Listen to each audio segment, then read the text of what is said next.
नमस्कार मंडळी, आज आपण तिरुमला आणि तिरुपती येथील प्रसिद्ध प्रेक्षणीय स्थळांना भेट देणार आहोत।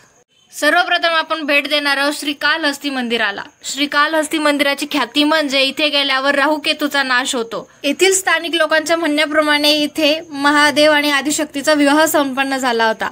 येथील देवाच्या मूर्तीत हत्ती, नाग आणि मकडीचा समावेश आहे, यामुळेच याला श्रीकालहस्ती मंदिर असे म्हणतात। येथे मंदिर ट्रस्टी कडून महाप्रसाद दिला जातो। दुसरं स्थळ म्हणजे गोविंदराज टेम्पल। दाक्षिणात्य मंदिरात मोबाईलला सक्त मनाई असल्यामुळे या मंदिराचे सौंदर्य बघायचे असेल तर तिथे जाऊनच पाहावे लागेल। आणि शेवटचं तिरुपतीतील प्रेक्षणीय स्थळ म्हणजे पद्मावती टेम्पल। पद्मावती म्हणजे भगवान बालाजींच्या धर्मपत्नी, यांचं दर्शन आपल्याला तिरुपतीतच मिळतं। तिरुपती या शहरातील सर्व प्रेक्षणीय स्थळे बघायची असेल तर आपल्याला गाडी करावी लागते आणि ती पर पर्सन 250 ते 300 रुपये घेते। आता तिरुपती एक्सप्लोअर केल्यानंतर आपण तिरुमल्लाला जाणार आहोत। हे एक सप्तगिरी पर्वत रांगेतील शेवटच्या डोंगरावर वसलेलं सुंदर शहर आहे।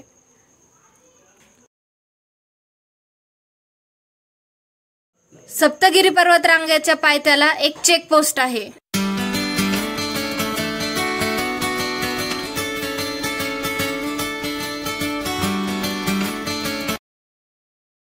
चेकपोस्टवर प्रत्येक पर्यटकाची आणि त्याच्या सामानाची व्यवस्थित टेहाळणी केली जाते।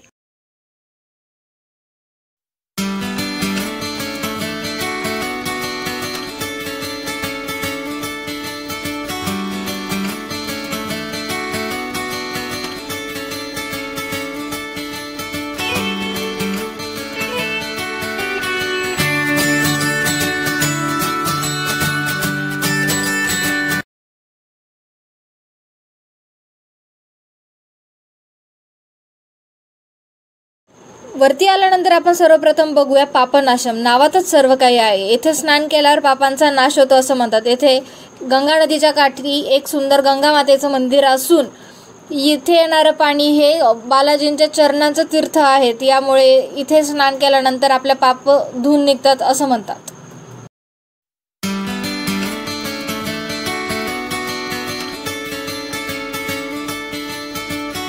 हे ठिकाण म्हणजेच पाताळगंगा। येथे डोंगराच्या कपारीतून पाणी येतं, याचाच अर्थ छोटासा धबधबा आहे आणि याच धबधब्याच्या साईडला एक अंजनी मातेचं सुंदर मंदिर आहे।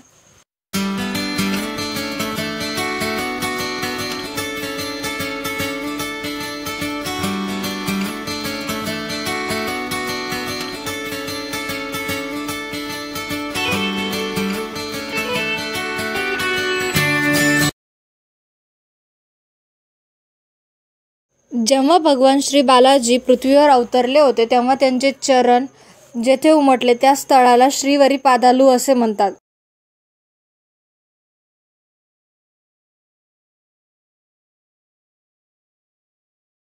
पुढचं प्रेक्षणीय स्थळ आहे शिलातोरणम आणि चक्रतीर्थम। हे दोन्ही एकाच ठिकाणी असून चक्रतीर्थम या स्थळाचा इतिहास असा आहे की येथे श्री बालाजी यांचं म्हणजेच विष्णू यांचं सुदर्शन चक्र पडलं होतं आणि तिथे एक सुंदर तळ निर्माण झालं, म्हणून त्याला चक्रतीर्थम असे म्हणतात।